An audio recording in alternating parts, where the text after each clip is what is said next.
Não existe nada que a gente não direcione o nosso tempo que não gere um resultado. Para tudo que você direciona seu tempo, gera um resultado. Se você direcionar o seu tempo, por exemplo, para treinar futebol, por mais que você não seja jogador, daqui a um tempo você vai estar jogando melhor que todos os seus vizinhos. Já parou para pensar nisso? Por quê? Para onde vai seu tempo, ali estará seus resultados. Qual a diferença do maior pianista do mundo para alguém que não toca piano?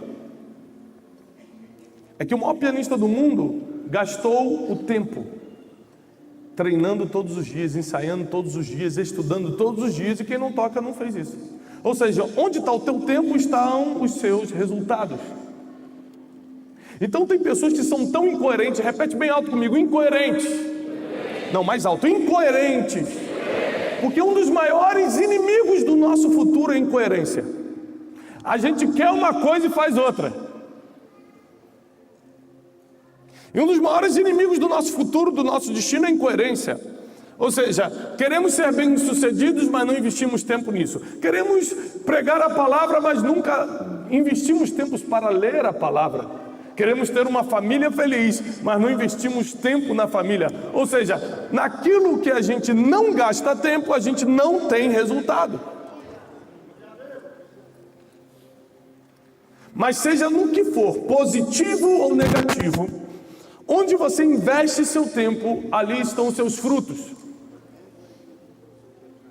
Então é claro que eu tenho um chamado divino para comunicar a palavra. Porém, se eu não tivesse investido tempo para aprender a me comunicar, aprender a palavra do Senhor, se eu não tivesse investido tempo nesse projeto, eu não estaria aqui hoje. A primeira pergunta que eu quero deixar é: para onde está indo o seu tempo?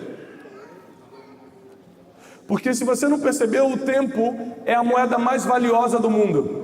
Se você perder dinheiro, vocês aqui têm o euro, e o euro é valorizado em outras nações, mas se você perder o euro, você trabalha e conquista de novo.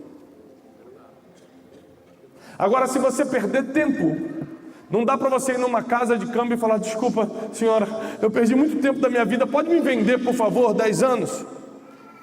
Nenhuma hora, nenhum minuto você consegue comprar, porque o tempo é a moeda mais valiosa do mundo. Quando ele vai para o ralo, quando ele vai embora, não volta mais.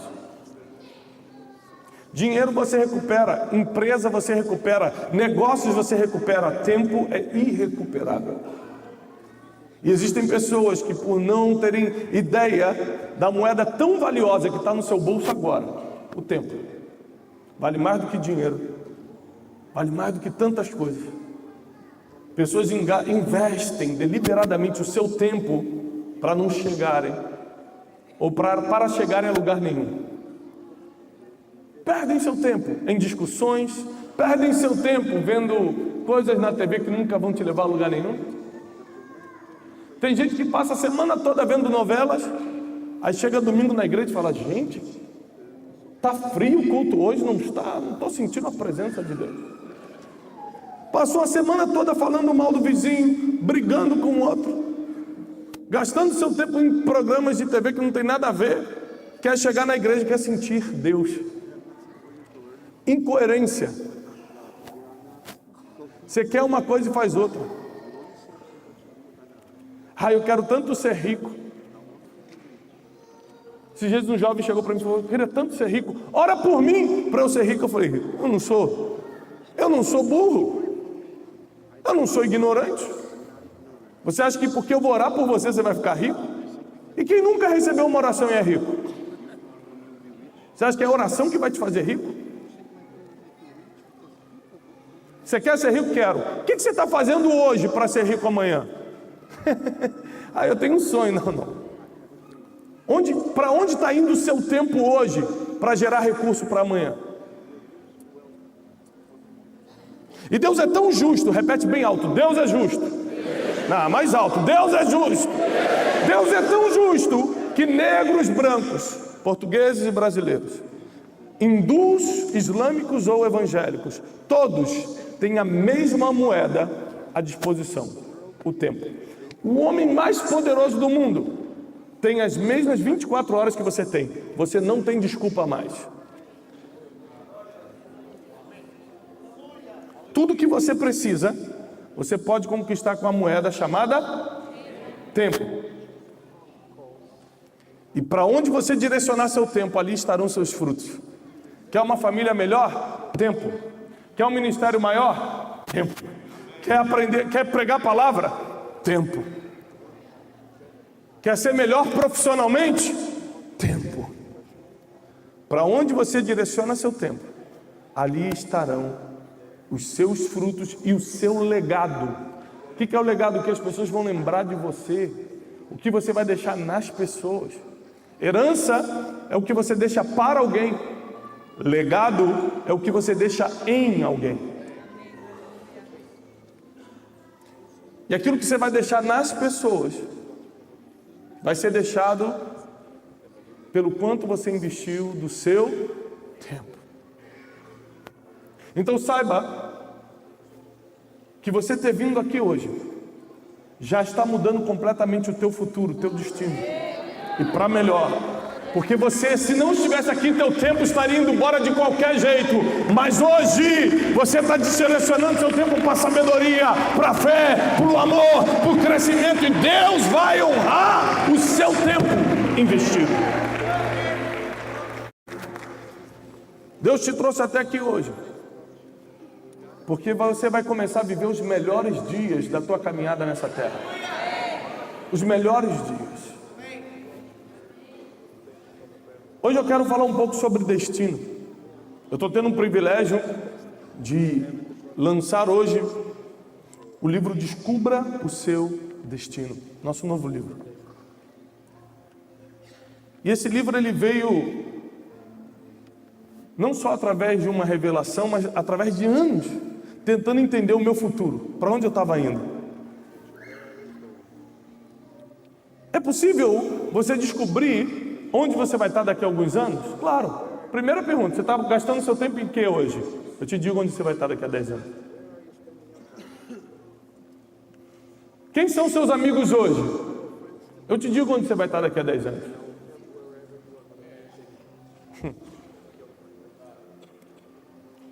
Sobre amigos, existia um filho do rei, maior rei de Israel, Davi. O nome desse filho era Amnon ou Amon. Amnon tinha um desejo impuro pela própria irmã. Não precisa levantar a mão, mas quem aqui já teve desejos impuros? Não levanta a mão. Não existe diferença entre desejos. O dele era terrível, era pela própria irmã. Nem no mundo liberal, como nós temos hoje, as pessoas aceitam isso. Mas cada um teve ou tem o seu desejo impuro. E o de Amnon era pela própria irmã.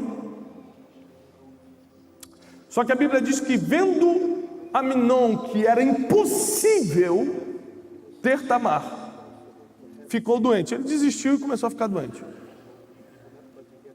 Tinha Amnon um amigo. Quem era Amnon? Filho do rei. Quem é que é filho do rei? 1, 2, 3, 4 pessoas.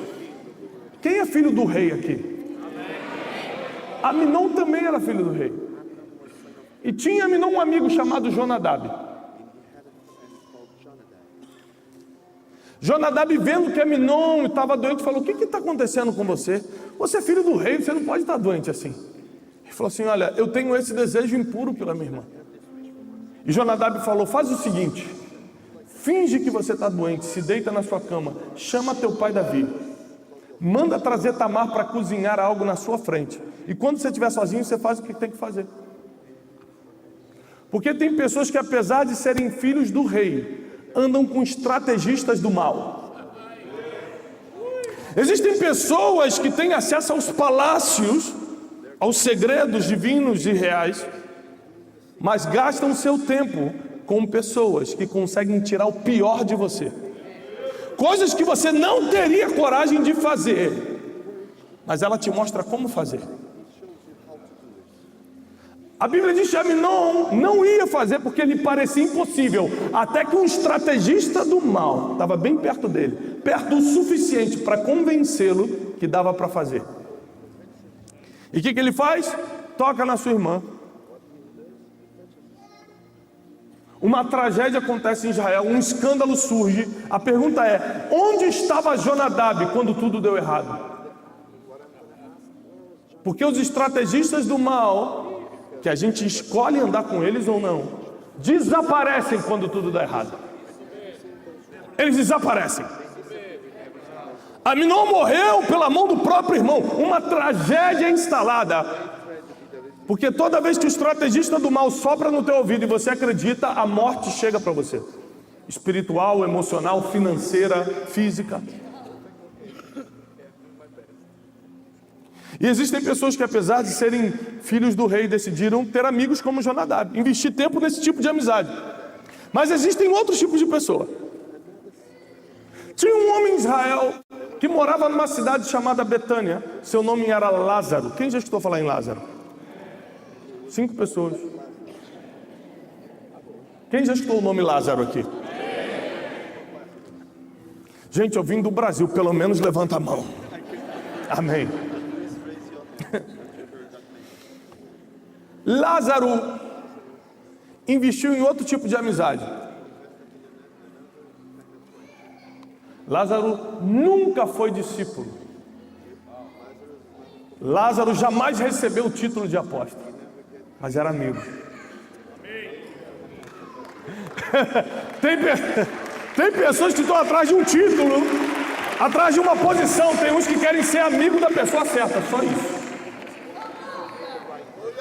Quantas pessoas morrem por dia numa cidade? Vamos falar de uma cidade como Porto, que não é uma cidade tão grande. Quantas pessoas morrem por dia nessa cidade?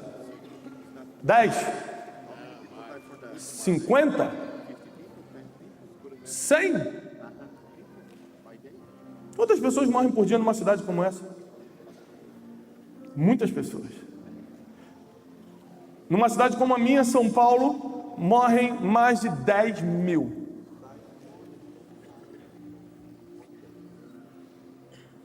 Muitas pessoas também morreram no dia que Lázaro morreu. Mas só ele era amigo de quem sabia ressuscitar os mortos.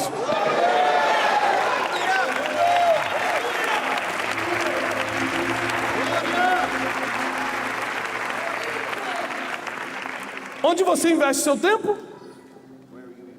Os amigos que você tem. Tudo isso vai construir nos teus próximos anos. Deus vai me usar. Daqui a 10 anos eu vou ser um grande homem de Deus, uma grande mulher de Deus. Vai nada. Pensamento positivo não serve no reino de Deus, não. Vai dar tudo certo, eu acredito, né? Não existe isso. Você vai ter que fazer alguma coisa para o futuro chegar. E tem muita gente daqui hoje que está preso no passado, está presa no passado. E apesar do passado estar aí na sua mente, o futuro está nas suas mãos.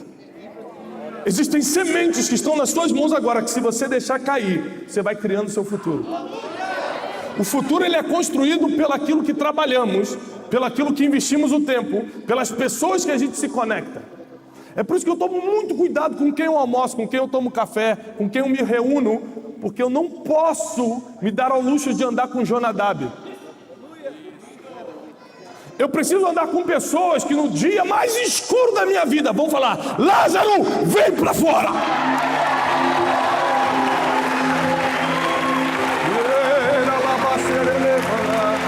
Você vai andar com pessoas que vão te tirar de dias escuros. Deus vai colocar pessoas do teu lado que vão te ajudar nas piores fases da tua vida. Porque da mesma forma que você já foi ferido por pessoas, Deus usa pessoas para nos curar também. Aprenda a lidar com pessoas, porque você vai ter que conviver com elas a vida toda. Coloque suas emoções no lugar, porque não tem jeito. Está feridinho, mas vai ter que conviver ainda assim. A vida é assim. Temos 7 bilhões de seres humanos para conviver nesse mundo. Eu vou fugir de Portugal. Vai para o Rio de Janeiro, para ver o que acontece contigo.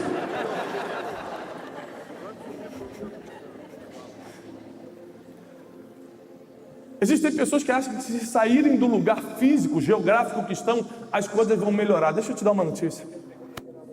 Se você não é abençoado em Portugal, você não vai ser abençoado em nenhum outro lugar, porque a bênção não está num país, a bênção está com a pessoa.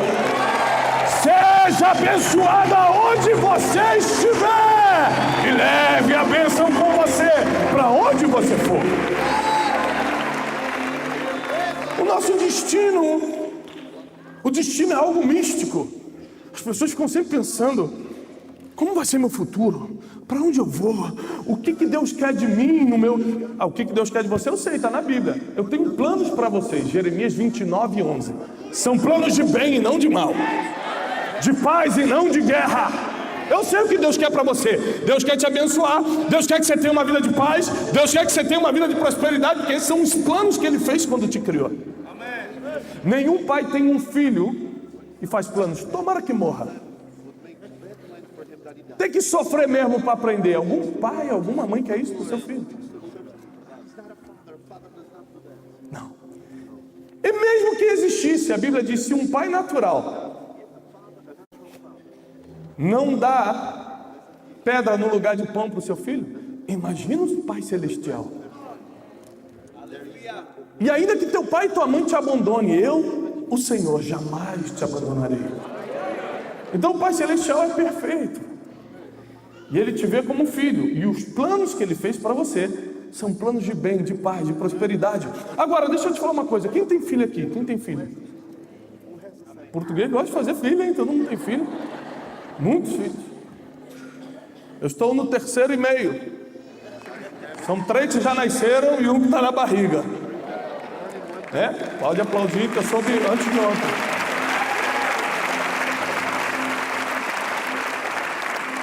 Porque, irmão, brasileiro é assim, não pode dar. Se a esposa deu mole, a gente faz um filho.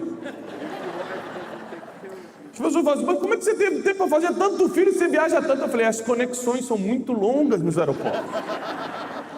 E Deus tem dado força a esse servo.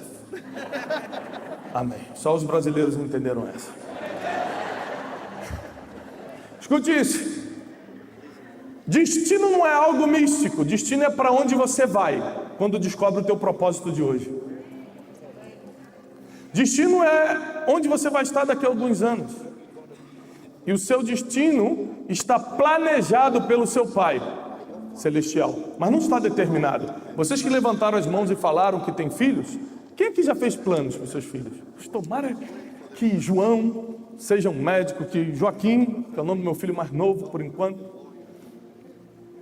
vai vir outros. Amém? Receba a palavra profética. Faço planos que Joaquim seja um grande pregador da palavra. Eu tenho vários planos.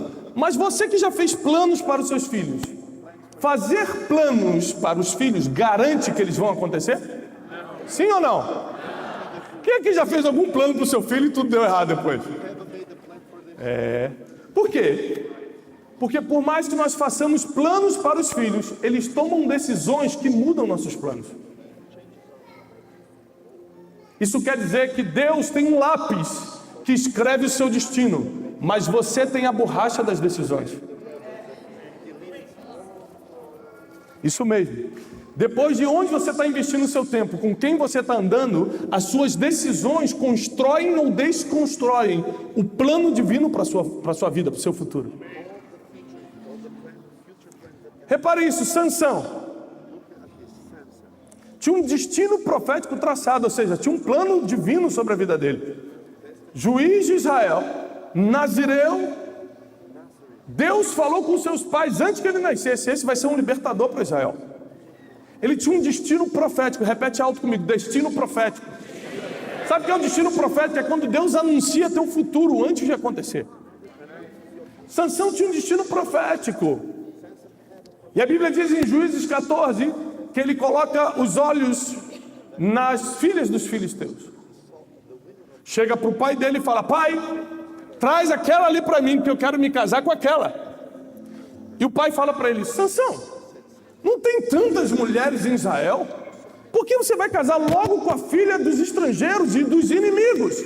Sansão responde assim: pai, ela é agradável aos meus olhos. Eu quero essa. E porque ele fez o que era agradável aos olhos, ele morreu cego anos depois. Quem vive pela concupiscência dos olhos fica cego. Quem bate o pé para falar eu quero, despreza o conselho do pai e da mãe, despreza o conselho dos seus mentores, dos seus pastores. Eu quero, ah, você quer? Morreu com os olhos vazados, furados, sendo bobo da corte no palácio do inimigo. Quem era ele? O juiz de Israel, nazireu por nascimento, escolhido por Deus para libertar aquele povo. Ué, mas se Deus colocou um destino em você, não vai acontecer? Vai. O de Sansão aconteceu. Aconteceu, claro. A Bíblia diz, o propósito de Deus para Sansão, capítulo 14, era que os filisteus caíssem pelas mãos de Sansão e que Israel fosse libertado da mão dos filisteus. No último dia da sua vida, diz a Bíblia, Sansão matou mais filisteus do que em toda a sua vida. Quando ele pede forças para Deus e derruba aquelas pilastras, aqueles pilares que sustentavam o palácio, ele mata todos os filisteus que estavam ali dentro, os reis, os poderosos.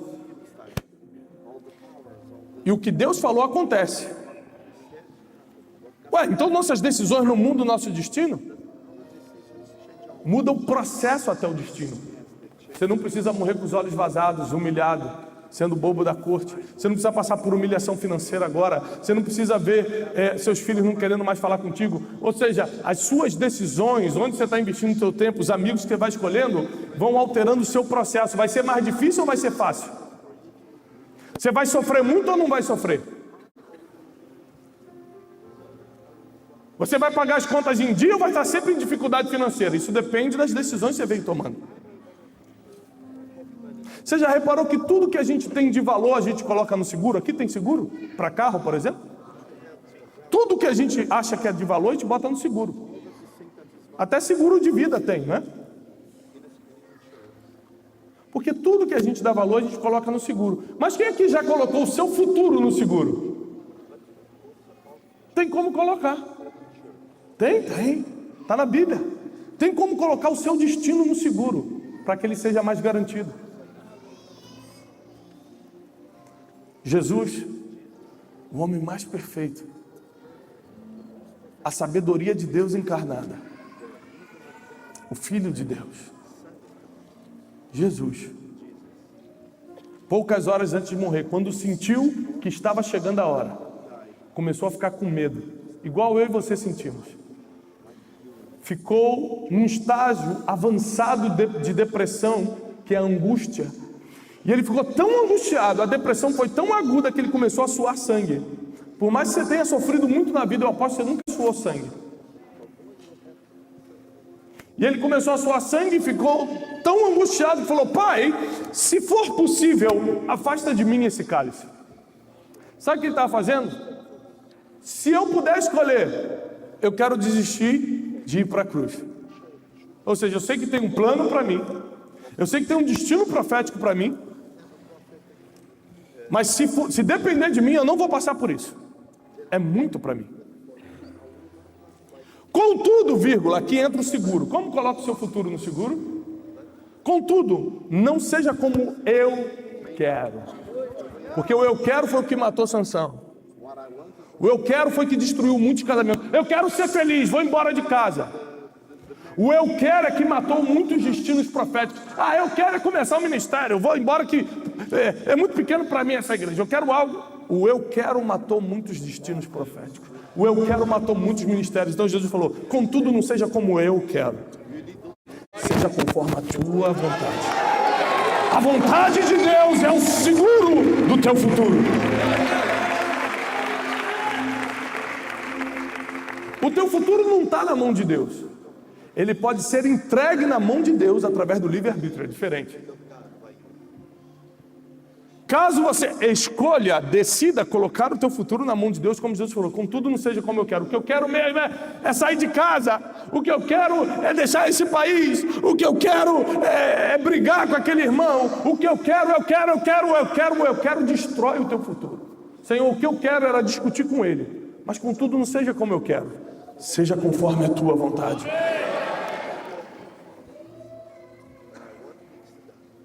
E Jesus alinha seu destino novamente, porque trocou o eu quero por seja conforme Tu queres. Qual foi a última vez que você matou o teu eu quero? Falou, seja conforme Tu queres, Senhor.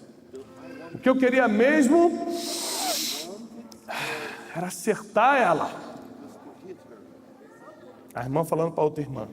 Não aqui em Portugal, mas tem lugares que as irmãs querem bater em outras irmãs. Aí Deus já está falando. Ela está pensando que é a quem?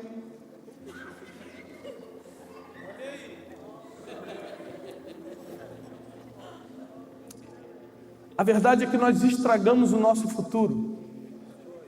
A gente joga o nosso destino profético no lixo. Quando andamos com as pessoas erradas, quando investimos nosso tempo em algo que não está conectado com o futuro, quando somos incoerentes ou tomamos decisões erradas como Sansão, que sendo juiz não poderia dormir com prostitutas, que sendo nazireu não poderia estar dormindo no colo de Dalila. Você sempre vai cair na armadilha que você mesmo fez. Sansão caiu na armadilha que ele fez. Sabe qual é o pior de tudo? É que um dia os filisteus entraram para pegar Sansão, e a Bíblia diz, levantou-se Sansão para abater os filisteus. Sabe por quê? Ele estava acostumado a bater nos filisteus e tudo dá certo.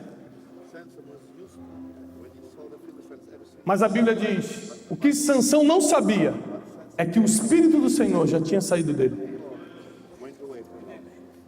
Tem gente que vai lutar da mesma forma que sempre lutou e nem percebe que o Espírito já saiu dele.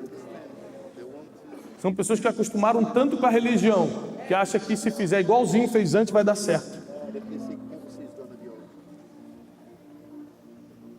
E naquele dia Sansão foi preso, vazaram seus olhos, o fizeram um homem cego, o prenderam e ele começou a virar bobo da corte. Bobo da corte se diz?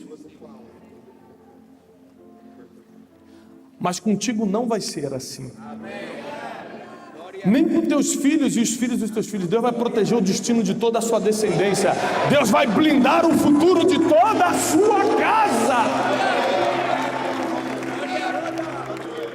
Deus vai blindar toda a sua família.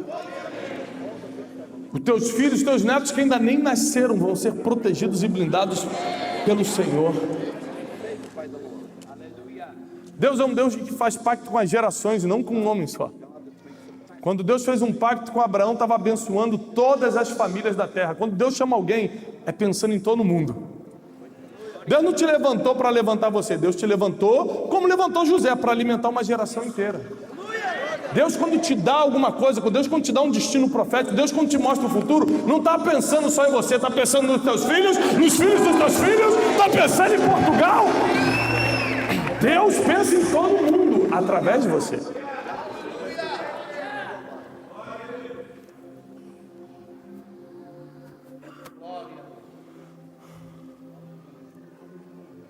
E existem duas formas, presta atenção nisso.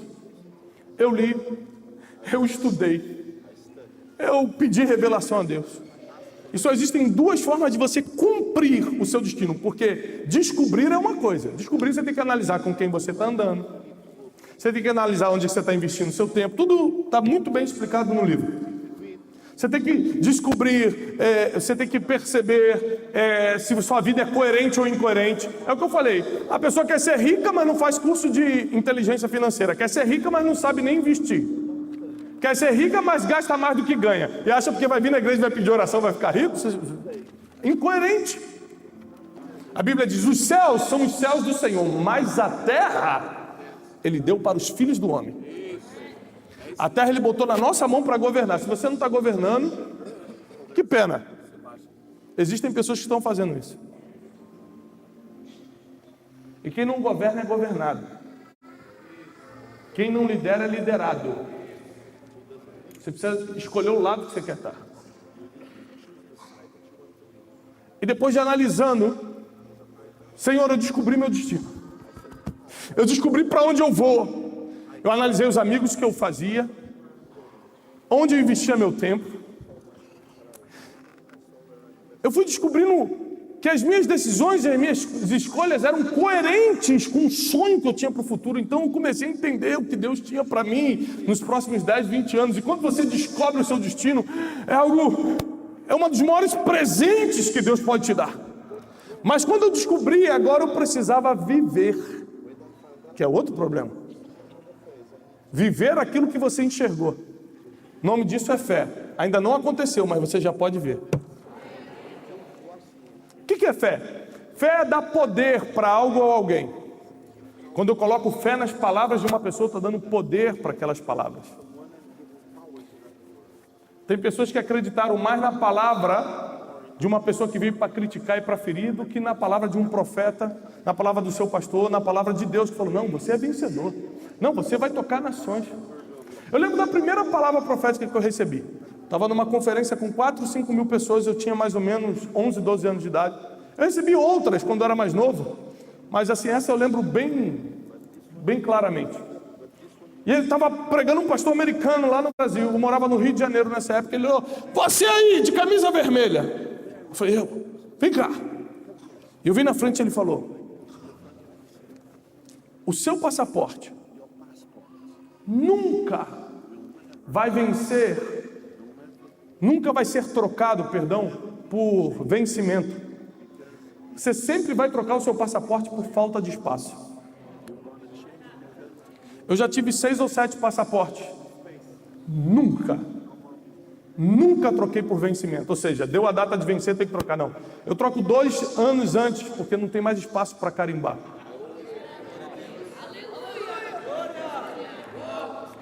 Mas só que nesse intervalo, entre a palavra profética e o cumprimento, muita gente fala assim, você não presta. Você não serve. Você não vai ser nada.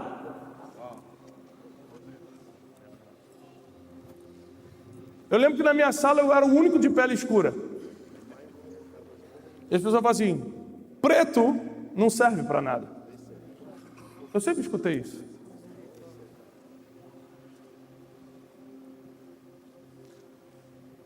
E aí surgiu 2 opções. Eu preciso escutar o que falaram sobre a minha vida, que eu vou ser um vencedor, que eu vou pregar o evangelho nas nações, que meu passaporte nunca vai vencer, porque eu vou trocar sempre antes. Eu preciso acreditar no que meu pai sempre profetizou, que eu seria um profeta para as nações. Eu preciso acreditar no que já falaram para mim, que eu seria um grande escritor, que meus livros estariam nos aeroportos. Eu recebi essa palavra antes de sonhar em escrever.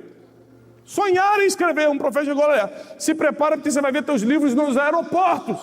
Semana passada eu estava em Miami, nos Estados Unidos. Entrei na livraria principal do aeroporto. Estavam meus livros expostos e uma senhora com meu livro na mão olhando. Eu falei, muito bom esse livro, hein?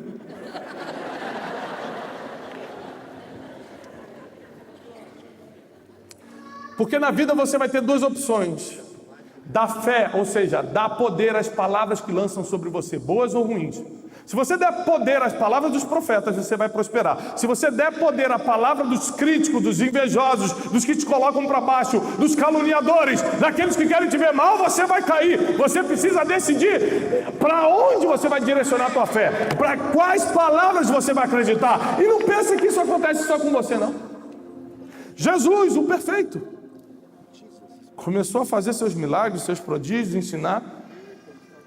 Os fariseus olharam para ele e falaram assim, isso aí ele faz por Beelzebu. Sabe o que é Beelzebu? Satanás, vermelhinho, chifrudo, vem do Benfica. Ou seja, ele...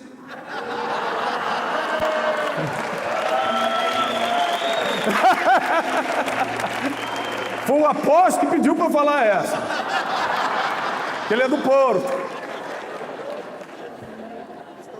Tô brincando, eu nem sei de futebol aqui, gente, pelo amor de Deus.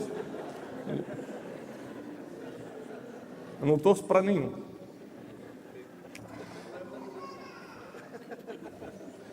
Mas para vocês portugueses tem uma boa notícia. Na verdade, eu torço onde o Cristiano Ronaldo está jogando. Então, atualmente eu sou Juventus desde pequenininho. Escute isso. Os fariseus falaram: esse aí faz o que faz por Beelzebu. Imagina se Jesus escutasse o que os fariseus era a alta classe religiosa da época. É como se fossem os pastores da época falando: isso aí faz pelo diabo, hein? Isso que ele está fazendo é do diabo. Isso que o apóstolo está fazendo, está achando que isso é coisa do diabo que ele está fazendo, é para se aparecer. Os fariseus falaram isso para Jesus. Mas quando ele estava no Rio Jordão sendo batizado, porque a Bíblia diz que ele foi batizado para ser exemplo em tudo, quando ele está saindo do Rio Jordão, vem uma voz do alto e diz: este é o meu filho amado, em quem tenho prazer. Jesus preferiu acreditar na voz que vinha de cima do que na voz que vinha dos lados. Tem gente que dá mais valor à voz que vem do lado do que na voz que vem de cima, mas contigo não será assim. Você vai acreditar na voz que vem do alto. A voz que vem do alto é o que vai te guiar até o futuro. É o que vai blindar, proteger o teu destino. E estudando eu descobri que só tem 2 caminhos de você viver o seu destino. Um é se você nascer numa família boa, escute bem isso, com pais equilibrados, financeiramente equilibrados, e eles te exporem a conhecimento, a muito conhecimento. Você lê bons livros desde criança, você estudar nas boas escolas, você ter mentores, mestres que vão te ensinar sabedoria. Então o conhecimento é uma das formas de você viver o seu destino. Eu tenho conhecimento para evitar incoerência, eu tenho conhecimento para escolher os bons amigos, eu tenho conhecimento para escolher Deus ao invés de Beelzebu, eu tenho conhecimento para acreditar nas palavras certas, o conhecimento. E tem a segunda parte, a segunda coisa, a dor.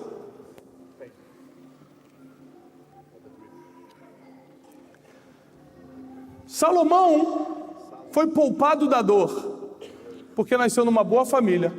O pai era o pastor de Israel, o rei da nação. Foi exposto a muito conhecimento. Provérbios 4 diz que Davi mentoreava Salomão pequenininho pelos jardins do palácio. O conhecimento garantiu que Salomão se tornasse o homem mais rico e sábio que já existiu. O conhecimento garantiu ele viver o destino. Mas tem pessoas que não nasceram numa família boa, que os pais não tinham sabedoria para passar, não tinham finanças para pagar sabedoria, estudo, ensino. Então você tem a oportunidade de aprender com a dor da indiferença, a dor de faltar algo, a dor de perder alguém, a dor de ser frustrado numa situação, a dor de ver um sonho não realizado, a dor de uma perda física, a dor de uma perda emocional, a dor de uma humilhação, a dor de não ter o que comer. A dor te ensina, se você quiser aprender. Então as pessoas ou aprendem com o conhecimento ou aprendem com a dor. Jó, por exemplo, era um homem fiel a Deus. A Bíblia diz: um homem perfeito e íntegro. E ainda assim, o caminho dele para viver o destino foi a dor, não foi o conhecimento. Ah, mas eu sirvo muito a Deus. Se você não aprendeu com conhecimento, você vai ter que aprender com a dor. E se você não aprender com a dor, ela vai vir como um loop, vai ficar repetindo na sua vida, até você aprender. Tem gente que sofre uma vez e aprende, tem gente que fica a vida toda sofrendo, porque fica fugindo do problema, ao invés de matar Golias e virar logo capitão do exército de Israel. Tem gente que fica fugindo de Golias, ao invés de matar Golias. Problemas foram feitos para você matar no mesmo dia. Problemas foram feitos para você crescer e não para você diminuir. Jó não entrou na história porque era um homem rico. Jó não entrou na história porque era um homem santo que orava pelos seus filhos pela madrugada. A Bíblia diz que ele acordava pela madrugada para sacrificar pelos seus filhos. Vai que meus filhos erraram contra o Senhor. Era um homem íntegro, perfeito, mas ele não entrou na história por isso. Ele entrou na história porque superou, porque venceu as suas dores. As pessoas não se conectam com as suas vitórias. Se eu chegasse aqui contando minhas vitórias, gente, eu vim no meu jatinho, para a honra e glória do Senhor. Como vocês sabem, eu sou um best-seller mundial. Inclusive, acabei de gastar 2 milhões numa joia, que para a glória do Senhor dei para a minha esposa. Vocês iam ficar pensando, é tudo brincadeira, tá, gente? Não, é só um exemplo. Mas eu recebo a palavra profética, porque eu mesmo profetizei aqui. Escute isso. Vocês vão falar assim, gente, que cara estranho, contando vantagem. O pastor não deveria fazer isso. Eu estou contando uma vitória. Eu estou dando a honra para Deus, mas vocês não iam gostar. Agora, quando chega alguém falando, eu passei fome, eu perdi 4 filhos, meu Deus, que homem de Deus tremendo. Porque as pessoas se conectam com a dor, com a superação e não com a vitória. Deus te fez passar pelo que você passou para garantir o teu futuro, para garantir que pessoas escutem você, ou através do conhecimento ou através da dor. Se você não aprendeu nem com o conhecimento nem com a dor, não me cumprimente no final hoje.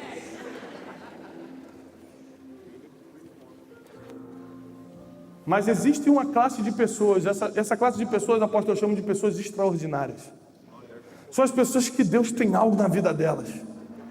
E como é que você reconhece que essa pessoa é extraordinária, que Deus tem algo na vida dela? É porque para essa pessoa, Deus permitiu que ele tivesse conhecimento e ainda passasse por dores ao mesmo tempo. Tem pessoas aqui que foram expostas a conhecimento, que estudaram, que tiveram pais que te mostraram o caminho, tiveram pastores que te ensinaram o evangelho, mas também passaram por dores.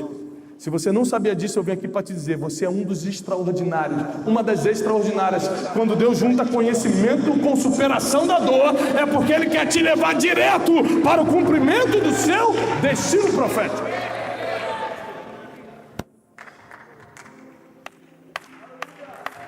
Jesus era um homem de muito conhecimento, mas teve que passar pela dor, porque Deus queria que ele fosse perfeito em tudo.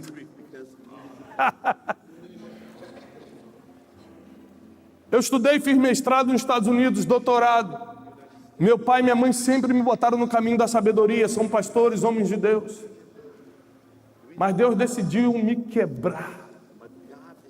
Deus decidiu me passar por várias humilhações, por perdas irreparáveis.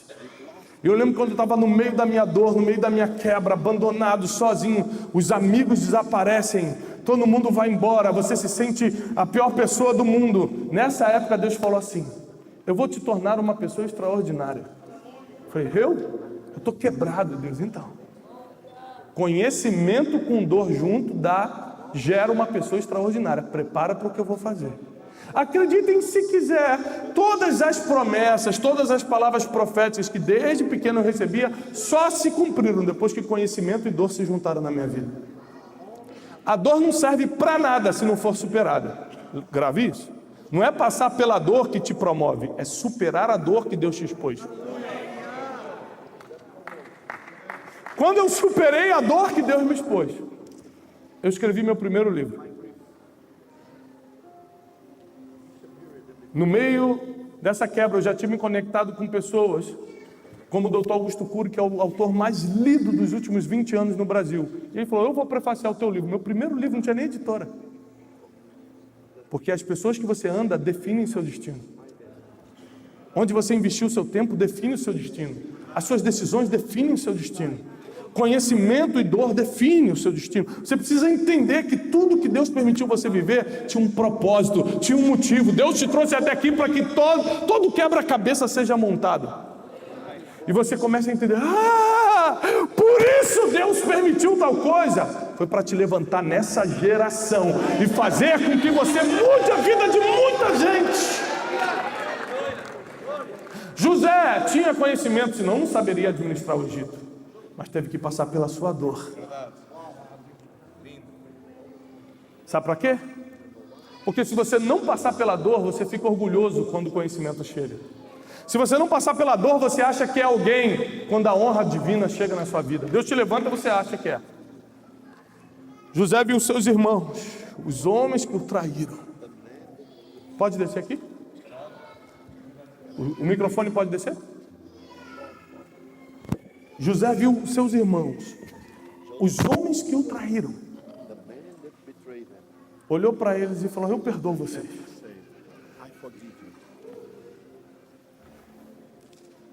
Eu vou deixar para lá. Mais do que isso, eu vou dar a melhor terra do Egito para vocês. Para a gente. Claro, não foram vocês que me venderam para o Egito. Não, não. Deus que me enviou adiante de vós para que hoje eu fosse o sustento da terra.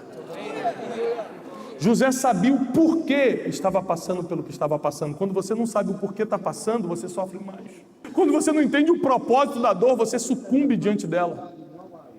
Quando você não aprende com a dor, você não vai a lugar nenhum. E sabe por que Deus enviou Jesus na terra? Para garantir o seu destino. Porque Ele sabia que você ia trancar no seu, ia se trancar no seu quarto e falar: eu estou sofrendo muito. Quem aqui já chorou no quarto sozinho? Falou: eu estou sofrendo. Todo mundo. Deus sabia que você ia se trancar no seu quarto e falar: eu estou sofrendo. Eu estou passando, eu estou sendo humilhado. E Jesus veio na terra para poder, nesse momento que você está chorando no seu quarto, falar assim: mais do que eu fui humilhado, eu sei como é. Mas é que eu estou sentindo muita dor. Mais do que cravos nas mãos e nos pés, eu sei como é essa dor. Mas é que eu fui traído, eu confiei na pessoa. Judas também me traiu. Eu sei como é. E quando você está no seu quarto chorando, não importa qual é a desculpa que você vai dar para Deus, Jesus vai se colocar do teu lado e vai falar: eu sei como é. Eu sei como é essa dor que você está sentindo. Eu sei o que você está passando. Eu vim na terra para viver tudo isso, para falar para você: eu sei como é. Eu estou desesperado, as pessoas que eu mais amo estão se afastando. Eu sei como é. Todo mundo me deixou quando eu estava na cruz. Ficou João ali olhando. Até Pedro, que era o mais afobado, foi embora.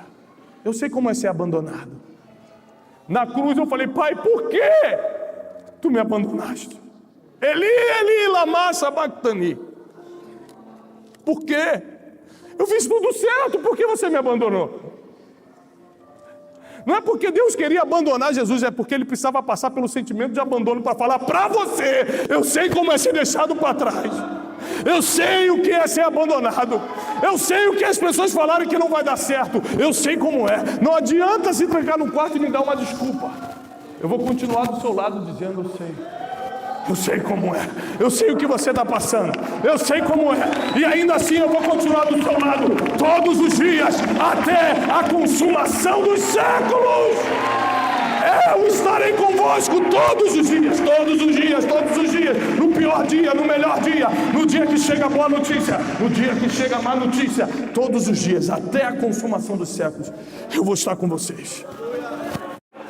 Esse é o Jesus que veio à terra para blindar o nosso destino, para garantir que aquilo que Deus desenhou para a gente seja cumprido.